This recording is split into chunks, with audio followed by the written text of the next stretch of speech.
Welcome everyone to the Firing the Man podcast, a show for anyone who wants to be their own boss. If you sit in a cubicle every day and know you are capable of more, then join us. This show will help you build a business and grow your passive income streams in just a few short hours per day. And now your hosts, serial entrepreneurs David Schomer and Ken Wilson. Welcome, everyone, to the Firing the Man podcast. On today's episode, we have the pleasure of speaking with Dylan Jahraus. Dylan is a top 0.1% Etsy seller with over $1.5 million in sales and the creator of the Ultimate Etsy course. She also offers one-on-one Etsy coaching and hosts the podcast Etsy Seller Success with Dylan Jahraus. Dylan's insights and strategies have helped countless entrepreneurs thrive on Etsy. Today, we'll dive into her journey, explore her success tips, and learn how to excel in this online marketplace. Let's give a warm welcome to Dylan. Welcome to the show. Thanks for having me, guys. I'm really excited to be here. Absolutely. So to start things off, can you share with us a little bit about your journey and how you became one of the top 0.1% of Etsy sellers? Yes. So my background, I'm from the Midwest. I studied business in college and then did a program in buying and product development and went on to start in corporate e-commerce. So I was working for Zappos, they're owned by Amazon. That's where I got started when Tony Hsieh was there, and then went on to Zulily, which is totally different business model, flash sale, very, very different. And I learned a lot, married someone in the military though. You move a lot. I didn't really expect that. It's hard to grow and climb the corporate ladder when you're moving every 6 months to 2 years. And people like that, right? So basically I thought, okay, I'm gonna start some side hustles. How can I at least cover my living expenses this way? So I was dog walking, I was house sitting, and then I threw up a picture of something from my wedding on Etsy. And I just thought, oh, I'll just put up one picture, couple words, and 2 months later it's sold. I thought, oh no, now I have to ship this thing and and make a new one because it was a custom item. And my husband and I, we figured it out. He's more of the engineering mindset. He's a submarine officer. So we figured it out. By month 4, we're doing over $10,000 a month. And that was 8 years ago. So it's really what it took was applying what I knew from corporate e-commerce to Etsy. And that was what it took. That's awesome. Thanks for sharing your story. And first question I have, so if someone's listening to this and they want to start a side hustle or if say they have an e-commerce brand and they're selling on Amazon or eBay or whatever, and they just want a new marketplace, what are the first couple of steps that they need to take to start selling on Etsy? Yeah, so Etsy, it's going to be totally different than Amazon. Totally different. Different customers, different strategies. You own your brand in a much different way on Etsy. You also own your policies, which I love. Hello, no returns. That's my favorite thing. Yeah, you own your policies and you own your brand. And whereas people say, oh, I got this thing from Amazon, with Etsy, they know your shop and they come back to your shop in a different way.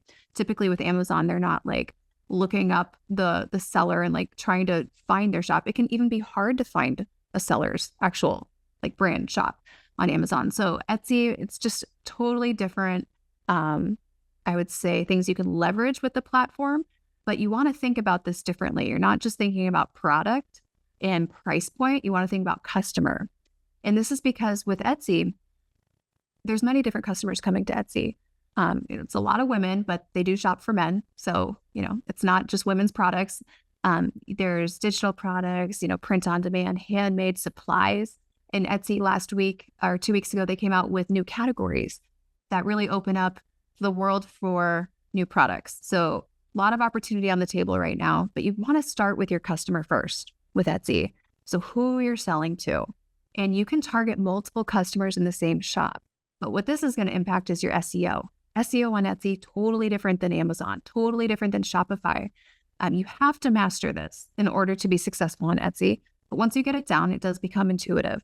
So for example, if let's say you have 2 products on Amazon right now, you could literally take those 2 products and create 30 listings from each one on Etsy. and you're just targeting different long tail keywords with each listing. So ton of opportunity. It's probably one of the lowest barrier to entry platforms, one of the easiest to get started on. And I think everyone should be on Etsy if you're trying to build a brand.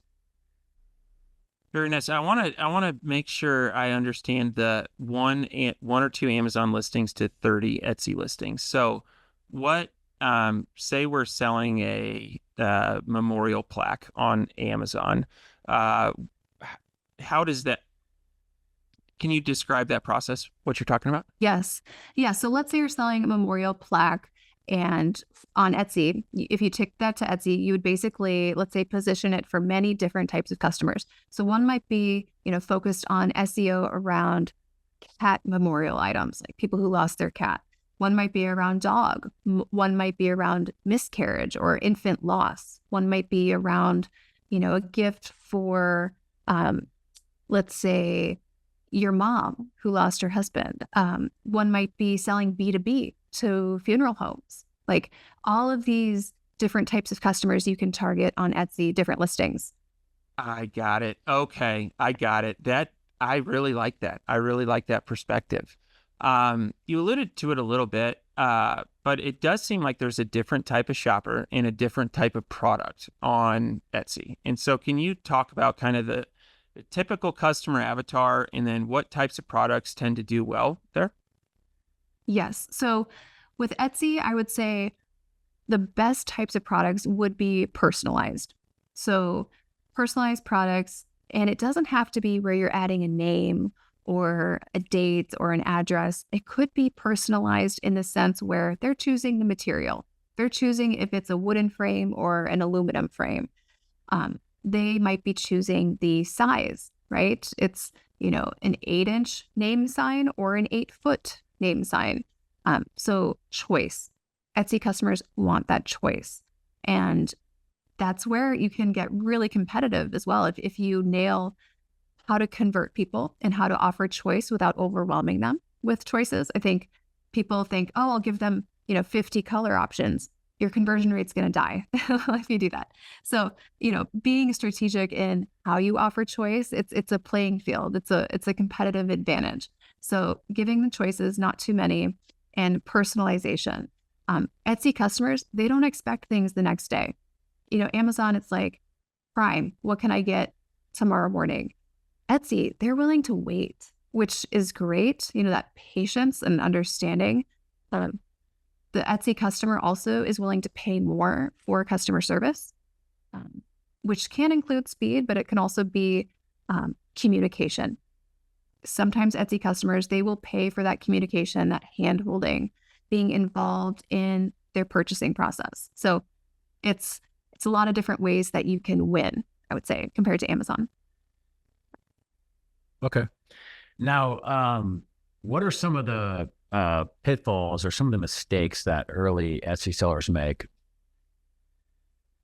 I think the easiest one is looking to see what is doing well on Etsy and then thinking, oh, I'll just do that too. And I'll make $10,000 a month because they are allegedly making $10,000 a month. And you guys, I cannot handle all these YouTube videos right now that say, sell this product that's allegedly making, this candle. Look, last month, this software estimated that it made $10,000. Here, I'm going to teach you how to make something that's a similar copy or inspired. We're just going to tweak the font. It's like, that's not a strategy. Like, that's not a business strategy. That's chasing success. You will never win that way. You have no track record.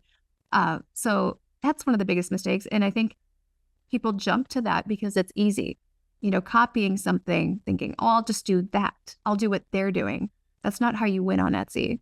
And you're going to, you can spend years doing that and never really get a business off the ground. Okay. Yeah. Go ahead, Ken. Yeah. Yeah, no, I was just going to kind of follow that up with Dylan with, being unique or taking a product and then modifying it to make it your own versus just the Me Too product. Is that? Yeah. And, Etsy is one of the last places to get trends. So we really find that they're about 6 to 8 months late compared to I would say, a more trendy retailer. So one thing that I like to do, and I recommend to my students, is going to markets. So like the Las Vegas home and gift trade show that's happening actually, I think this week. And those types of markets will get you ahead of the trends. That's one way to find trends, but also looking on Pinterest, looking on TikTok, looking to premium brands who set the trends, and then bringing things that aren't on Etsy yet to the platform. And that might be a color, a pattern, a print. It could be a new product, but you've got to look outside of Etsy for ideas. Okay. Perfect. Yeah. In the product research process, you had just outlined some great steps for looking outside of Etsy. Are there anything or any steps that you're taking within Etsy that are helpful in determining whether the market's crowded or whether this will be a successful product or not? Yes. So we have what's called the 10-step opportunity checklist. And because I have people, I was literally getting like probably close to 60 to 70 emails a day of people saying, what should I sell on Etsy? Is this a good idea? And so we created this checklist. It's 10 questions to run any idea through so you don't waste your time. I think a lot of people, they get stuck into the metrics of, okay, this has low competition and high search volume, so I will just do that. That doesn't give you any detail on if you could be competitive. Maybe the bestseller, they're selling it at a cost that would be completely prohibitive to you. You could never compete. So you really have to look at the qualitative information, not just quantitative, and actually go into Etsy and look at the search results. And the search results will tell you if there's room to compete. One of my favorite opportunities actually is to look up a set of long tail keywords, look at the search results, and look at the best sellers. When I find a bestseller that has an ugly listing photo, bad SEO, not enough detail, that tells me this is an opportunity for someone to come in. Okay. So you had mentioned a bad listing. So let's lay out the opposite of that. What does a really good Etsy listing look like? Yes. You want to think of it like a sales page. Most people, their background might not be in sales and marketing. It might be, they might be a teacher or a nurse, and they're like, this is my thing. Does anyone want it? You have to really think about, how am I going to convert someone and make this an easy purchase decision? My go-to is, I have 2 kids, so 2 and 6. So I've been through like some rough baby years here with them. And I always think, okay, if I was up in the middle of the night with my baby, like in the recliner, like feeding them or whatever, could I, half asleep, buy this thing on my phone and like wake up the next morning and think, what just happened? What did I buy? Or it arrives and you forgot you ordered it. That's how you want your Etsy listing to be. So easy to purchase.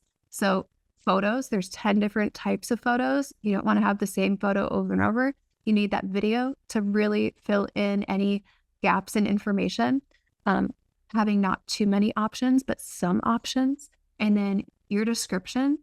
I don't know if you guys see this at all, but have you seen people just taking these long ChatGPT descriptions and pasting them in? Mm-hmm. You guys see that? All the time. Yeah.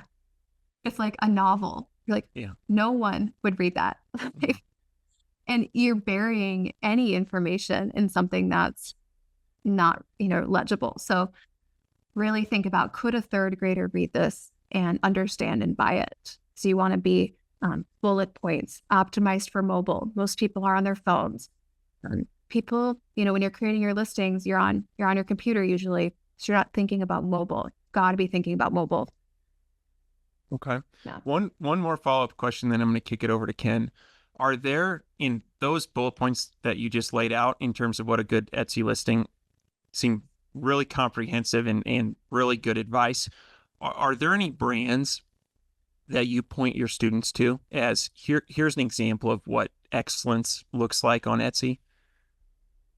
Yes. So it's funny because I really protect my students' success. So like their shops and everything, to me, they are a premium, prime example of what to do. especially when they just follow our layout. So some of them allow us to share their shops, which we have shared on YouTube. Some of them, very private. But yeah, I would say what you don't want to do, and the Olympics are coming up, so this is kind of a pertinent analogy here. You don't want to look at what a shop that has 200,000 sales is doing today and copy that, because that's not what they did to get here. You want to look at a shop that is growing very rapidly, high order velocity this year, and look at what they did to get here. We're looking at people who maybe they were on Etsy 10, 12 years ago. It looks like they have a huge shop, and that looks like they're doing really well, but what they're doing today, it's not what got them there. So that's why I hesitate to tell people to look at other shops, because it's not telling the whole story. Yeah, fair enough. So a follow-on question, a couple of them actually. So now that, you've got a perfect listing, you followed, Dylan's advice, hey, my images are dialed in, my copy is mobile, I could order this at 2 a.m. when I'm doing whatever. And so now it's like, how do you get eyeballs to that listing? And so can you give a couple of tips on SEO and then a couple of tips on Etsy ads? Yes. So we are actually in the process of developing an SEO software. It's actually created. And we are working on the landing page for it now to for people to opt into it. But SEO, I think people spend so much time on it. And if you don't have a background in SEO or in marketing, you could spend years trying to figure this out. And it's different than Etsy. It's different than Amazon. It's different than Google. It's going to be different than what you want on Shopify. Long tail keywords, in the widest variety of long tail keywords. We're not keyword stuffing. That's completely different. We are looking at the widest variety of long tail keywords. So you're not competing with yourself. I see people put the same SEO on every listing and they're wondering why do I have 5 views lifetime? It's like, that's why. So wide variety of long tail keywords. You need SEO in many different places. It's not a title. SEO is not a title. It's about 10% of your SEO. And don't rely only on Etsy's traffic. You have to drive traffic through things outside of Etsy, social media being a big one. So it's kind of like when you're getting started on Etsy, it's kind of like pushing a truck out of the mud. Okay, it's stuck. You have to give it a push. Just slamming on the gas is not going to get you out. You've got to give it a push. It's some, manual elbow grease, whatever, sweat equity. It's so worth it though. Okay. I am a retired accountant, and so I can't go through this interview without asking you a little bit about the economics of a sale. So let's look at a typical $100 sale of a product. Can you walk through fees that Etsy charges? And, at the end of the day, how much of that $100 is going to go into your bank account? Yes. So it's so funny. We actually have a profit calculator. We could probably give it away to your audience. It is something that we have a link for. Well, we should share that. Yeah. That would be helpful. It's a spreadsheet, and you basically put in like the total revenue of an item. So I have it right in front of me, actually. So let's say it's something that you said $100, right? Mm-hmm. Okay. So you start with the revenue. Hang on, guys. I'm actually pulling this up. This is great. You can edit this up. Yeah. In real time. Yeah. Real time. Okay, perfect. So you asked about the numbers, and I always want to give my CPA accurate numbers. So let's actually be accurate here. We have a profit calculator. If anyone's just listening in, you can't see this, but we are sharing the screen, and there's a couple scenarios. So with Etsy, they have different percentages based on if you are opted into Offsite Ads, where they are promoting your things on Google, on Bing, Yahoo. It's mostly through Google, realistically. So, and if they're not promoting it, now you have to do Offsite Ads if you're making over 10K in revenue per year. But let me show you. Let's go through your example. So you said $100, and this actually will give it to your audience. This profit calculator, it calculates everything for you. It will tell you the Etsy fees on that revenue based on if there's no offsite ads, if there's offsite ads and you've manually turned that on, you're making less than 10K per year, or if you are making over 10,000 per year. So you'll see Etsy fees, they can change. They are variable. So you have to account for that. You have to be careful if you've turned offsite ads on. This means someone basically clicked in through one of Etsy's ads for your product on Google. You have no control over which ads they promote. Something else you want to be mindful of. If they click into an ad for product A, but they buy product B in your shop, you still pay for those offsite ads. So then you're going to put in your cost of goods sold, including your shipping. Let's see. I think my screen froze.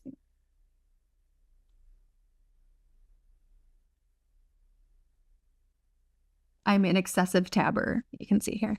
This is too much. It's all good. My husband kills me for that. He's like, I could not survive like it. Let's see here. Interesting. I'm not frozen, am I? No. No, just No, your okay. screen. Sorry, guys.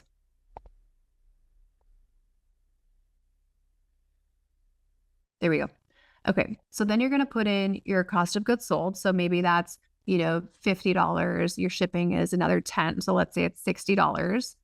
Okay. And just put it down the list. And then you're going to put in, this is my favorite part, the number of minutes of labor for that item. Now, maybe it's a print on demand product and it's literally just 10 minutes of communication with the customer. Maybe it's like an engraved product where you are packaging this thing, you're sanding it down, whatever. And maybe it's 50 minutes. Let's say it's 50 minutes. And then it's going to give you your hourly wage. So Etsy's fees, they are all calculated in for you. So it's about 6.5%, 3% transaction, 20-cent listing fee, and then another 25 cents. So they're all calculated for you. Gives you your gross margin percent, your profit, and your hourly wage. Sounds good. And so for our audience tuning in on audio, the kind of three scenarios: no offsite ads, we would be looking at 9.9%. Offsite ads, where your revenue is less than $10,000 a year, it looks like it is 27%. And then if you have over 10K in revenue, it goes down to 25%. Yeah, exactly. So you are grandfathered in. Also, if you are over 10K in revenue and you had no choice in this. So it's all laid out for you here. We'll give it to your audience so they can use this in their pricing. Outstanding. And we'll post a link to that in the show notes. So to talk about the offsite ads, is that essentially the pay-per-click advertising? So this is different because you have no control over that. Okay. You are not, that Etsy ads would be different. So there's Etsy ads and then there's offsite ads. Etsy ads, you can turn on and off. You can set a daily budget. Now you cannot control what your maximum bid would be. You cannot control which listings you want to allocate more of the budget to. It's just a total shop budget, which is why we do not recommend Etsy ads. I mean, there's many more reasons. You'd be much better off with something like Facebook ads or going through Meta than Etsy ads. But really, we exhaust every organic method like Pinterest, Instagram, TikTok, Facebook, even YouTube before we touch paid traffic. Okay. And for the three categories that you had, do you opt in for offsite ads? If you are making less than $10,000, then it is a choice. You can opt in. If you're making more than that, you have no choice. Okay. Sounds good. Yeah. Sounds good. All right. Over to you, Ken. Yeah, for sure.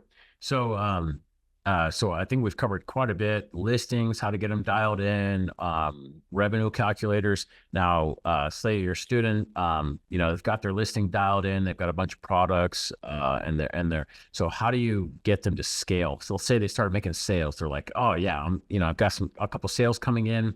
How do you go from A to Z? Yes. So we always look at what the constraint of the business is. And I actually went to a workshop with, do you guys know Alex and Layla Hormozi? Yeah. Yeah. So we met with them. It was 20 business owners last year. And at the workshop, we talked through with their team constraints in our business. And that's what, just identifying the constraint is so important. Sometimes it's going to be bandwidth. Sometimes it's going to be costs. It could be suppliers. It could be your turnaround time. It could be another competitor coming in. We always want to identify what's preventing you from 10xing your business right now. I find with my sellers, at least, it's usually a bandwidth issue first, just because it's usually one person. And then we get into the point of, okay, now it's time to hire your first employee. That's going to increase bandwidth and make this more scalable. It can also be an issue where maybe a source of traffic that was really strong is no longer as strong. Or maybe your ads were working really well and now they're not working well. So now we have to really lower the risk and, I would say, have a just wider spread of where this traffic is coming from. So we just identify where the constraint is, tackle that, and then move forward. What's the next thing that's preventing you from 10xing? I think a lot of people forget about adding new. So Hormozis, they actually teach on this as well, but the more, better, new principle. So always doing more of what's working, exhaust more of what's already working. Okay, then we make it better. That might be like a faster turnaround time, lower costs, something like that. And then new.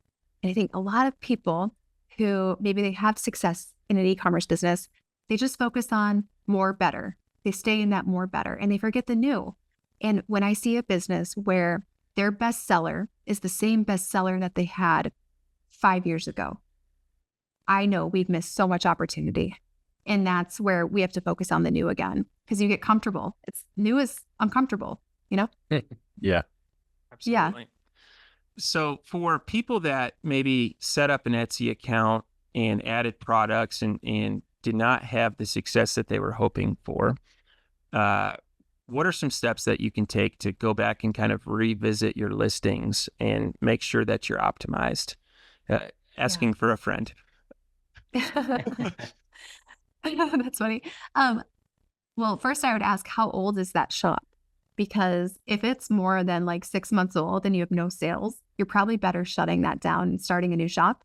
You do get a boost in the algorithm in your first 30 to 45 days. Okay. So that's step one. Now, you don't want to just post those same listings again. You're going to have the same, results. So you want to learn how to fix your listings first. And I would probably take a look at product market fit.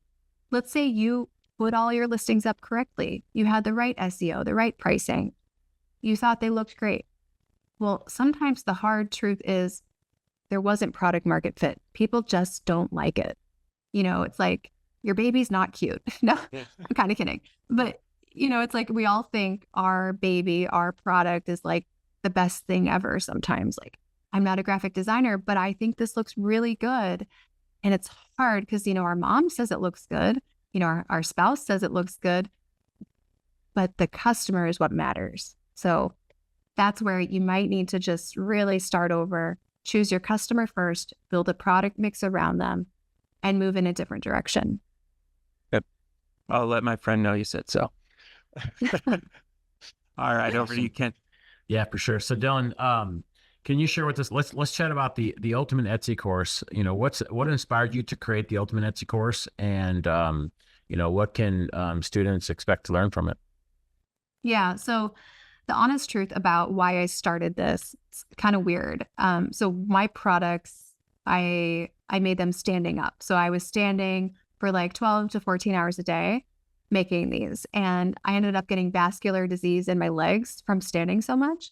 Had to have surgery on both my legs. It was pretty intense. The doctor, terrible, right? But the doctor's like, you got to change how you're working. Surprise, I didn't. And it came back. So I'm like, I cannot keep having surgery every 2 years. This does not make sense. So I completely outsourced production for my shop. A military spouse, comes in, does everything. I do less than an hour a week on Etsy now. And that gave me so much time. Also, in the military spouse community, we move a lot. It's really hard to have a successful career. People were saying like, wait, Dylan, how are you making twice as much as your husband? Like I'm a receptionist. I'm working at Starbucks because I can't get a job. How are you doing that? And I saw a huge need for learning real e-commerce strategy, real corporate e-commerce strategy. And so I started a YouTube channel to teach it. Took off. People wanted a course before I even had the course, built the course. We have 3,000 sellers now in that program in about 2 years, about 30 people in the company, and it's one-on-one private coaching. So hand-holding. You get 208 coaching calls, 24/7 access to me and my team. 7 days a week. I have a night crew in there coaching people. It's full support. But we really don't work with people who want to make less than 5 to 10,000. So it's really just for people who want to make something a little larger for their business. All right. Very nice. At the end of every podcast, we ask each guest the same set of questions. We call it the fire round. Are you ready for the fire round? Okay. Yes. Awesome. Dylan, what is your favorite book? The Bible. Awesome. Yep. What are your hobbies? Working and my kids. Very cool. What is one thing that you do not miss about working for the man? I would say working really hard to be an A player when the people around you are just getting by, kind of slacking, and they're getting paid the same, and you just wonder, like, why am I doing this? Those moments, I don't know, I think we all have those moments where you look around and like, is this all there is? Not to mention not owning your time. That's probably maybe that's the number one thing. Awesome. Yeah. Owning time. That time is number one. Yeah. Last question. What do you think sets apart successful e-commerce entrepreneurs from those who give up, fail, or never get started? I would say endurance and resilience. I would say really successful people in any business have usually been through something really, really tough in their life. I don't know. I haven't met anyone who's like, super successful who hasn't been through something in their past. And I think that builds character and resilience, and that resilience will prevent you from giving up. People who go into e-commerce thinking, I'm just looking for a laptop lifestyle, passive income, they're not going to be successful. Like, we see it all the time, right? They try something for a month and then they quit. They go Amazon 1 month, Shopify dropshipping 1 month, Etsy 1 month, and nothing's easy enough. So they're still working for their, their boss they hate. That is what it is, resilience and being willing to delay gratification. Yeah, I totally agree on that last one. So excellent. David, over to you to close out the show. Absolutely. Dylan, want to thank you for being a guest on the Firing the Man podcast. If people are interested in getting in touch with you or joining your course, what's the best way? You can, we're on Instagram, we're on YouTube. Check out the YouTube channel first. I would say we have a ton of free content for you there. Just free videos. I think there's hundreds of videos there, tutorials, actionable advice. So check that out. And then we'll give a link to download maybe a checklist or something that will give you some structure for your business. Outstanding. And we will post links to all of that in the show notes. Dylan, thank you so much for your time today, and looking forward to staying in touch. Thanks, guys. Thanks for having me.